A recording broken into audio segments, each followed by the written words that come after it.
Brace God. இன்றைய தியானம் லூக்கா 9:56 முதல் 62 வரை.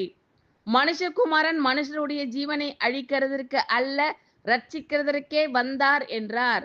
அதன் பின்பு அவர்கள் வேறொரு கிராமத்துக்கு போனார்கள். அவர்கள் வழியிலே போகையில் ஒருவன் அவரை நோக்கி, ஆண்டவரே, நீர் எங்கே போனாலும் உம்மை பின்பற்றி வருவேன் என்றான்.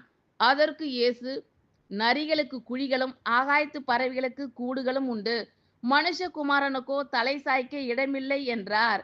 வேறொருவனை அவர் நோக்கி, என்னை பின்பற்றி வா என்றார். அதற்கு அவன், ஆண்டவரே, முன்பு நான் போய் என் தகப்பனை அடக்கம் பண்ண எனக்கு உத்தரவு கொடுக்க வேண்டும் என்றான். அதற்கு இயேசு, மரித்தோர் தங்கள் மரித்தோரை அடக்கம் பண்ணட்டும், நீ போய் தேவனுடைய ராஜ்யத்தை குறித்து பிரசங்கி என்றார். பின்பு வேறொருவன் அவரை நோக்கி, ஆண்டவரே, உம்மை பின்பற்றுவேன், ஆனாலும் முன்பு நான் போய் வீட்டில் இருக்கிறவர்களிடத்தில் அனுபவித்து கொண்டு வரும்படி எனக்கு உத்தரவு கொடுக்க வேண்டும் என்றான். அதற்கு இயேசு, கலப்பையின் மேல் தன் கையை வைத்து பின்னிட்டு பார்க்கிற எவனும் தேவனுடைய ராஜ்யத்துக்கு தகுதி உள்ளவன் அல்ல என்றார். ஆமென். Thank you Lord.